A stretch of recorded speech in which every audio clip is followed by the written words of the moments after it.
പെട്ടെന്ന് ഇറങ്ങി വന്നോണ്ടാ. രാഹുകാലത്തിന് അവിടെ ചെന്നില്ല പിന്നെ അത് വിഷയമാവും. എനിക്ക് രാഹുലല്ലേ ഈ നിൽക്കണത്? രാഹുലല്ല, രാഹുകാലത്തിന് മുമ്പ് ചെറുക്കൻ്റെ വീട്ടിൽ കയറണ്ടേ. എനിക്ക് വലിയ ഈശ്വര വിശ്വാസമൊന്നുമില്ല. ഞാൻ പണ്ട് മുതലേ ആ ഒരു കാര്യത്തിൽ ഞാൻ പുറകോട്ടാ. ഞാനൊരു നിരീശ്വരവാദിയാണ്. എനിക്കും അതിലൊക്കെ ചേരണമെന്നുണ്ട്. പിന്നെ എന്താ ചെയ്യാത്തത്? ദൈവകോപം ഉണ്ടാകും. വെറുതെ അങ്ങനെ ചിന്തിക്കരുത്. ഞങ്ങൾ തുടങ്ങുമ്പോൾ 100-150 പേരെ ഉണ്ടായിരുന്നുള്ളൂ. ഇപ്പൊ ദൈവം സഹായിച്ച് 10-600 പേരുണ്ട്. ഇനിയും വർദ്ധിക്കാനേ സാധ്യതയുള്ളൂ. നമ്മൾ ഇതിനകത്തേക്ക് ഇറങ്ങി വിശ്വസിച്ചാൽ നമ്മൾ ദൈവം ചതിക്കില്ല. ഒന്ന് പെട്ടെന്ന് ഇറങ്ങി വരാനേ. പെണ്ണുങ്ങളല്ലേ, ഒരുങ്ങി വരാൻ സമയം എടുക്കും. അത് മരിപ്പ് വീട്ടിൽ പോയാലും അത് ഒരുങ്ങിയേ വരൂ. റെഡി ആവണ്ടേ? രണ്ടുപേരും കൂടെ അച്ഛൻ്റെ അമ്മയുടെ കാലിൽ അതൊന്നും വേണ്ട. നമ്മള് പയ്യനെ അങ്ങനെയാണ് വളർത്തിയേക്കണം. അല്ല, നമ്മുടെ കാലോട്ട് വീഴുന്നത് എന്റെ വേണ്ട. രണ്ടുപേരും കേട്ടോ നന്നായി ജീവിക്കുക. ഇപ്പൊ ഞങ്ങൾ തന്നെ 10-32 വർഷം ജീവിച്ചു. യാതൊരു വഴക്കും മുടക്കങ്ങളും കാര്യങ്ങളൊന്നും ഇല്ലാതെ. ഇന്നിപ്പോ നിങ്ങൾ ഒരുമിച്ച് പഠിച്ച്, നിങ്ങൾ ഒരുമിച്ച് വളർന്നു, നിങ്ങൾക്ക് ഒരുമിച്ച് ജോലി കിട്ടി, നിങ്ങൾ കുറേ കാലം ഒരുമിച്ച് ബാംഗ്ലൂരിൽ ലിവിങ് ടൂതറായി താമസിച്ചു. ഇപ്പൊ നിങ്ങൾക്ക് കല്യാണം വേണമെന്ന് പറഞ്ഞ് എല്ലാവരെയും പിടിച്ചു കൂട്ടി ഞാൻ അതേ കല്യാണവും നടത്തി തന്നത്. മംഗളമായിട്ട് കാര്യങ്ങളൊക്കെ അവരെ ഏൽപ്പിക്കാണ്. എനിക്ക് പിന്നെ എനിക്ക് അതിന്റെ താഴെ ഓർമ്മയുള്ളതാണ്. ഞാൻ അവളുടെ കല്യാണവും കൂടി എനിക്ക് ഉടനെ നടത്തണം. എനിക്കിപ്പോ കല്യാണമൊന്നും വേണ്ട. ഇപ്പൊ ഒരെണ്ണം ഇവിടെ കഴിഞ്ഞല്ലേ ഉള്ളൂ. ഒരു 2-3 മാസമൊക്കെ കഴിയട്ടെ. 2-3 മാസം കഴിഞ്ഞിട്ട് വേണമെന്ന് കല്യാണം. ഒരെണ്ണം കഴിച്ചതിന്റെ പിള്ളേരുടെ വെമ്മക്കളായ നമ്മൾ കെട്ടിച്ചു വിടണം. ഇവിടെ വരുന്നത് കുഴിക്കിട്ട് എന്താ കാര്യം? അവർ വേറെ വീട്ടിൽ പോകേണ്ടതാണ്. അല്ലെ ഇവരെ കെട്ടും പിടിച്ച് അവർ പോകണം. അതിനുള്ള താല്പര്യം അവർ പ്രകടിപ്പിക്കണമില്ല. ഇപ്പൊ ഏതായാലും നടന്നു. പിന്നെ ഇനിയിപ്പോൾ ഞാനൊരു കാര്യം മോനോട് പറയാം രാഹുലേ. കാരണം ഞാൻ എൻ്റെ മുന്നാരോട്ട് വളർത്തിയതാണ്. എൻ്റെ കൈകളിലേക്ക് ഞാൻ ഏൽപ്പിച്ചിട്ടുണ്ട്. മോളെ, നിന്നോട് ഇനി അടുത്ത് പറയാനുള്ളത്, ഇനി മുതൽ നിന്റെ അച്ഛനും അമ്മയും ഞങ്ങളല്ല. നിങ്ങളെന്ത് വർത്താനാണ് ഈ പറയണത്? അവളുടെ SLC ബുക്കിലും റേഷൻ കാർഡിലും ആധാറിലും ഒക്കെ നമ്മൾ തന്നെയല്ലേ അച്ഛനും അമ്മ? എടി പൊട്ടി, അവളുടെ ഒറിജിനൽ അച്ഛനും അമ്മയും നമ്മളാണ്. പക്ഷെ ഇനി നാളെ മുതൽ അവളുടെ അച്ഛനും അമ്മയും ആകേണ്ടത് അവന്റെ അച്ഛനും അമ്മയാണ്. അവന്റെ അച്ഛനും അമ്മയാണ് അവളുടെ ആദ്യത്തെ അച്ഛനും അമ്മയും. ഒറിജിനൽ നമ്മളായിരിക്കും. പക്ഷെ അവിടെ അങ്ങനെ വേണം ജീവിക്കാൻ. കേൾക്കണ്ടല്ലോ, അവരൊറ്റ മോനാണ്. ആ ഒരു കുറവ് അവിടെ ഉണ്ടാകരുത്. പിന്നെ വെളിപ്പം 5 മണിക്ക് എണീറ്റേക്കണം. പോത്തോലെ ഇവിടെ കിടന്ന് ഉറങ്ങണ പോലെ ഉറങ്ങരുത്. ഇല്ല, അതിന്റെ ആവശ്യമില്ല. അവിടെ ഞങ്ങളെല്ലാവരും 7 മണിക്ക് എഴുന്നേക്കുന്നത്. അപ്പോൾ ഒരു 6:45 മോള് എണീക്കണം. പിന്നെ അടുക്കളയിൽ കയറണം. വേണ്ട, അടുത്ത വേലക്കാരുണ്ട്. വേലക്കാരി അവിടെ ഉണ്ട്. അതിനിടയിൽ നീ എന്ന് കയറണതിന് മുമ്പ് നീ എന്ന് കയറിയേക്കണം. ഒരു വേലക്കാരിയാണ് ആ വീട്ടിലുള്ളത്. അപ്പൊ അത് ശ്രദ്ധിച്ച് വേണം നിൽക്കാൻ. പിന്നെ നിങ്ങൾക്ക് ഞങ്ങളെ കാണണമെന്ന് തോന്നുമ്പോൾ നിങ്ങൾക്ക് എപ്പോൾ വേണമെങ്കിലും വെൽക്കം, ഇങ്ങോട്ട് വരാം. ഇനി അഥവാ ഞങ്ങളെ അങ്ങോട്ട് വന്ന് കാണണമെന്നുണ്ടെങ്കിൽ ഒരു വണ്ടി വിട്ടാൽ മതി, ഞങ്ങൾ അങ്ങോട്ട് വരാം നിങ്ങളെ കാണാം. കാര്യം നിങ്ങൾ ഒരുമിച്ച് ജീവിച്ചതാണ്. പിന്നെ പുതിയ മൊബൈലാണ്. ഈ മൊബൈൽ അങ്ങോട്ട് വെക്കുക. നിന്റെ മൊബൈൽ നമ്മളുടെ കയ്യിലേക്ക് കൊടുക്കുക.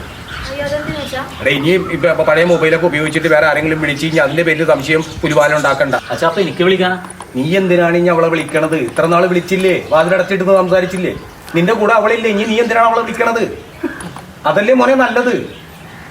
എന്താണ് നീ ഇങ്ങനെ പറയണത്? പിന്നെ ഒരു കാര്യം ഞാൻ നിന്നോട് പ്രത്യേകം പറയണം എന്ന് വെച്ചിട്ടുണ്ടെങ്കിൽ, സ്വാഭാവികമാണ്. അതെ, ഇതൊരു കവറായിട്ട് കാണരുത്. ഇതിൽ 2 500 നോട്ട് വെച്ചിട്ടുണ്ട്. അതെന്നാ പരിപാടിയാ? അപ്പൊ ഞങ്ങളുടെ കുടുംബം ഇവരെ നോക്കുന്നില്ലെന്നല്ലോ. കവർ കാശൊക്കെ ഞങ്ങൾക്ക് വേണം. അതല്ല, ഞങ്ങൾക്ക് തൽക്കാലം 8 ഏക്കർ റബ്ബർ എസ്റ്റേറ്റ് ഉണ്ട്, അത് മതി. അഥവാ നിങ്ങൾക്ക് ബുദ്ധിമുട്ടില്ലെന്ന് എനിക്കറിയാം. ചിലപ്പോൾ ഏത് പണക്കാരനാണെങ്കിലും ഒരു 10 രൂപ കൊണ്ടിട്ട് വലിച്ചിലുണ്ടാവുക. ആ വലിച്ചിൽ ഞങ്ങൾക്ക് ഇല്ലല്ലോ. പക്ഷെ ഞാൻ എൻ്റെ മോളുടെ സേഫിന് വേണ്ടിയാണത്.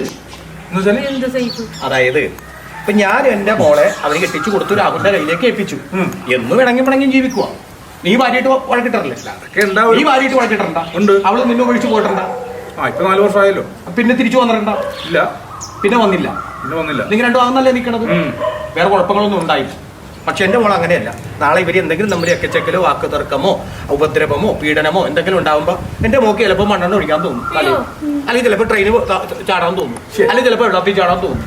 ഇതൊന്നും അല്ലെങ്കിൽ അവൻ വല്ല പാമ്പിനെങ്കിലും വിട്ടുകൊത്തി. ഇതൊക്കെ നാട്ടിൽ നടക്കുന്നതാണ്. അങ്ങനെ എന്തെങ്കിലും ഉണ്ടായാൽ മോളൊന്നും ചിന്തിക്കണ്ട. നേരെ ഈ പൈസ എടുക്കുക, ഒരു ടാക്സി വിളിക്കുക, ഇങ്ങോട്ട് വരിക. അന്തസ്സായ ഒരു വക്കീൽ, തൂക്കയർ മേടിച്ചു കൊടുത്ത വക്കീലാണ് ജാമ്യം പ്രസാദ്. അവന്റെ കാര്യം പിന്നെ വക്കീൽ കിട്ടും. അതുകൊണ്ട് ഇത് സേഫ് ആയിട്ട് കയ്യിൽ വെച്ചു. എന്തായാലും ഇങ്ങനെയുള്ള കാര്യങ്ങളൊക്കെ പറഞ്ഞു കൊടുക്കണം, നല്ലതാണ്. ഇങ്ങനെ പറഞ്ഞു കൊടുക്കാൻ ആളില്ലാത്തതുകൊണ്ടാണ് പല വീട്ടിലും സംഭവിക്കുന്നത്. അതാണ് അച്ഛന്റെ മനസ്സ് നല്ല. ഞാൻ ഒറ്റക്കല്ല എന്റെ മോളോട് പറഞ്ഞത്, അവനെ നിർത്തിക്കൊണ്ടാണ്. മനസ്സിലായി? അവർക്ക് ഇങ്ങോട്ട് വരാം ഏത് സമയത്തും. നിനക്ക് ഇവിടെ അതിനകത്ത് കഴിക്കാൻ കാരണം എന്ന് വെച്ചിട്ടുണ്ടെങ്കിൽ ഇപ്പോഴും 10 ലക്ഷം രൂപ നിന്റെ പേരിൽ ബാങ്കിൽ കിടപ്പുണ്ട്. നിനക്ക് അന്തസ്സായിട്ട് ജീവിക്കാം. എന്താണ് എവിടെയാണ് 10 ലക്ഷം രൂപ കിടക്കുന്നത്? ഈ വീടിന്റെ ആധാരം പണയം വെച്ചിട്ട് കൊച്ചിനെ കെട്ടിച്ചത്. പിന്നെ ഇവിടെ 10 ലക്ഷം ഈ ഒരെണ്ണത്തിനെ കൂടെ കെട്ടിക്കാനുണ്ട്. എടി അവളുടെ കയ്യിൽ ഇത്ര പൈസയൊക്കെ ഉണ്ടെന്ന് അറിയുമ്പോഴേ അവന്റെ പീഡനം ഒഴിവാകും. അത് നമ്മുടെ ട്രാക്കിൽ നിൽക്കും. ഇത് പറഞ്ഞു കൊടുക്കാൻ ആളില്ലാത്തതുകൊണ്ടാണ് പലരും ഇങ്ങനെയൊക്കെ അനുഭവിക്കണം. അതെ അച്ഛാ, എനിക്ക് വേറെ സംശയം. ഇപ്പൊ അവള് കാണിച്ച നിങ്ങൾ രക്ഷപ്പെടുന്ന ഓക്കെ, പക്ഷെ ആ ചെറുക്കനോട് അവളാണ് കാണിക്കണം എന്ത് ചെയ്യും? എങ്ങനെ തിരിച്ചാണ് സംഭവിക്കണം എന്ത് ചെയ്യും? ആച്ചാ ഇപ്പൊ ഇവള് വന്നിട്ട് എന്റെ വീട്ടിലാണ് പ്രശ്നം ഉണ്ടാക്കണമെങ്കിൽ ഞാൻ എന്ത് ചെയ്യും? മോളെ ഒന്നും ചെയ്യണ്ട. മോൻ അച്ഛന്റെ നമ്പറിൽ വിളിക്കുക. അച്ഛൻ പാഞ്ഞത്തോടാ. പിന്നെ എന്റെ മോളെ കൊണ്ട് ഞാൻ ഇങ്ങോട്ട് പോരും. പിന്നത്തെ കാലം വക്കീൽ നോക്കിക്കോളും. നഷ്ടപരിഹാരം മേടിച്ചു കൊടുക്കണം ആദ്യം. എന്നാ ശരി, ഞങ്ങൾ ഇറങ്ങിക്കോട്ടെ. ഓ ആയിക്കോട്ടെ. ഇതിന്റെ അതിന്റെ എനിക്ക് വേറെ മതിയാണ്. ഞാൻ പറഞ്ഞോ പെട്ടെന്ന് ഒരു കല്യാണം കഴിക്കാൻ? നീയല്ലേ പറഞ്ഞ നീ ഗർഭിണിയാണ്? അത് ഞാനൊരു തമാശ പറഞ്ഞില്ല.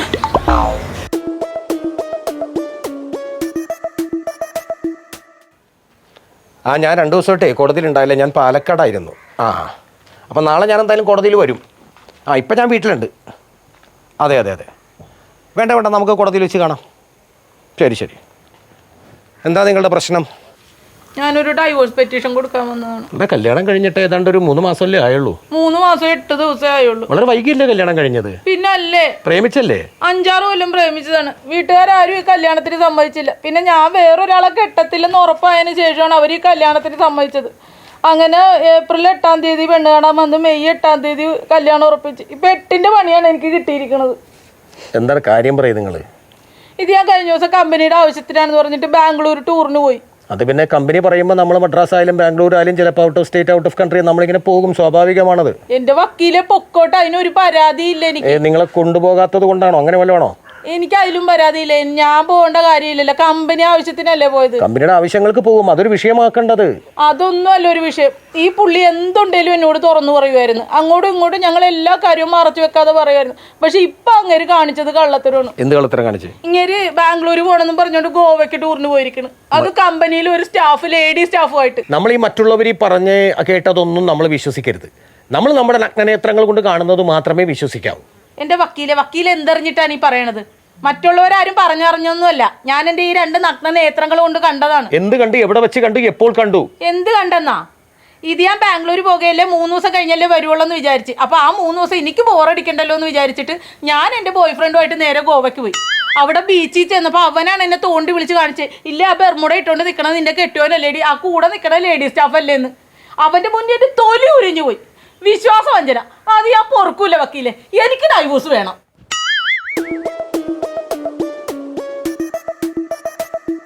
I am an optical person. India has research but the problems is not and their country people fly. വിധി അല്ലാതെ ഞാനൊന്നും പറയുന്നില്ല. എവിടെയെങ്കിലും ഒരു നല്ല കാര്യത്തിന് തലവെച്ച് കൊടുക്കാന്ന് പറയുമ്പോഴാണ് എരണക്കെട്ടവന്റെ നടന്നുള്ള പഠിത്തം. എന്റെ പൊന്നപ്പ ഈ വീടിനകത്ത് കിടന്നെങ്കിൽ ഇരുന്ന് പഠിച്ചുകൂടാ. എനിക്ക് അവിടെ നിന്നിട്ട് കോൺസെൻട്രേഷൻ കിട്ടണല്ലോ. അതാണ്. എന്ത് കോൺസെൻട്രേഷൻ കിട്ടണം? നിന്നെ കൊണ്ട് എനിക്ക് കിട്ടണ്ട. അത് എനിക്കൊന്ന് പഠിക്കണ്ടേ, അതാണ്. നിന്നെ എത്ര നാളായടാ നിന്റെ പഠിത്തം ഞാൻ കണ്ടു? നാളെ ഒരു ടെസ്റ്റ് ഉള്ളതാണെന്ന്. നിനക്ക് എത്രാമത്തെ ടെസ്റ്റ് ടൈപ്പ് എഴുതുന്നത്? 36. നിനക്ക് എത്ര വയസ്സായടാ? 26. എനിക്ക് എത്ര വയസ്സായടാ? 56. ഇനി എത്ര നാൾ വേണോടാ നീ ഒരു ജോലിക്ക് പോകാൻ? ഒരു 10 വർഷം തന്നാ മതി. അപ്പൊ ഞാൻ കുടിയിലേക്ക് എടുക്കണ കണ്ടിട്ട് എന്റെ 7 അടി യന്ത്രവും കൂടിയിട്ട് വേണം നിനക്ക് ഇവിടെ നിന്ന് പോകാൻ. ഞാനൊരു പഠിച്ച് നല്ല നിലയിലെത്തടാ. നിന്റെ കൂടെ പഠിച്ചവരൊക്കെ UK, കാനഡ, ഓസ്ട്രേലിയ, അന്റാർട്ടിക്ക, ആഫ്രിക്കയിലെങ്കിലും പോടാ. എനിക്ക് താല്പര്യമില്ല. എനിക്ക് ഇന്ത്യയിലെ ജോലി മാത്രം മതി. എനിക്ക് ഒരു നല്ല കാര്യത്തിന് വേണ്ടി ഞാൻ ഇറങ്ങിയതാണ്. അപ്പോഴേ ഇടംകെട്ടവൻ എന്റെ മുമ്പിൽ കിടന്ന് പഠിക്കണത്. ഒടുക്കത്തെ ഇംഗ്ലീഷും ഇവനെ പഠിപ്പിക്കാൻ ഞാൻ ചെലവാക്കിയ പൈസ ഉണ്ടായിരുന്നെങ്കിൽ ഒരു BMW മേടിച്ചിട്ട് എനിക്ക് വാടക കൊടുത്താൽ മതിയായിരുന്നു.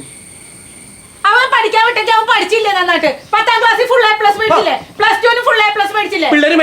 എൻട്രൻസ് എഴുതാൻ പോകും. അവന് എഞ്ചിനീയർ ആവണം. ബിടെക്. എങ്ങനെ? ബിടെക് എഞ്ചിനീയർ ആവാനായിട്ട് എൻട്രൻസ് എഴുതാൻ പോകും. എഞ്ചിനീയർ അല്ല, അവൻ എഞ്ചിനീയർ ആവും. പിഴിഞ്ഞു കൊടുത്താൽ മതി. ഇവന് ചെലവാക്കിയ പൈസ എത്രയെന്ന് നിനക്കറിയാമോ? ഇവൻ രാവും പകൽ ഇവിടെ നിന്ന് ഈ പുട്ടടിച്ച് ഇവൻ ഇങ്ങനെ എന്നെ കൊണ്ടൊന്ന് പറയിപ്പിക്കരുതട്ടാ നീ. നിങ്ങൾക്ക് വല്ലതും പോകാണ്ടപ്പോ വെറുതെ പഠിക്കണ കൊച്ചിന്റെ നെഞ്ചത്തോട്ട് രാത്രി നിന്റെ ഒടുക്കത്തെ ഇംഗ്ലീഷ്, പകൽ നിന്റെ ഒടുക്കത്തെ ഇംഗ്ലീഷ്. ഏത് നേരം നോക്കിയാലും നീ ബുക്ക്. നീ 36 ടെസ്റ്റ് എഴുതണം.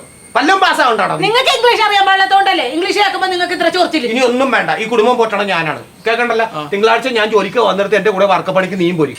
എന്റെ ദൈവമേ, നിങ്ങൾ ഇത്ര ദുഷ്ടത്തിൽ പിടിച്ചൊരു തന്തയിപ്പോയില്ല. നിങ്ങൾക്ക് മനസാക്ഷി ഉണ്ടാവും. ഇത്ര പഠിച്ച കൊച്ചിനോട് വാർക്കപ്പണിക്ക് പോകാൻ പറയാനായിട്ട്. വാർക്കപ്പണിക്ക് എന്താടി കുഴപ്പം? സാധാരണക്കാരൻ ജീവിക്കണത് വാർക്കപ്പണി കൊണ്ടല്ലേ. അതുകൊണ്ട് നീ തിങ്കളാഴ്ച എന്റെ കൂടെ വാർക്കപ്പണിക്ക് വന്നിച്ചാൽ മതി. സമ്മതിക്കത്തില്ല. എന്റെ കൊച്ചിനെ വാർക്കപ്പണിക്ക് കൊണ്ടുപോയി ഞാൻ സമ്മതിക്കത്തില്ല. എന്താ കാര്യം? എന്താ കാര്യം? ഒന്നാമത് അറിയാൻ മേലാത്ത പണി. ഈ അറിയാൻ മേലാത്ത പണി ചെയ്ത് ഇവൻ എന്തെങ്കിലും ഒരു അപകടം പറ്റിയാ ഇവനെ ആര് നോക്കും? പുതിയതായിട്ട് എന്നെ സഹായിക്കാൻ പറഞ്ഞ ബംഗാളി പയ്യൻ MBBS കാരനാണ്. അവൻ നോക്കിക്കോളൂ ഇവന്റെ കാര്യം.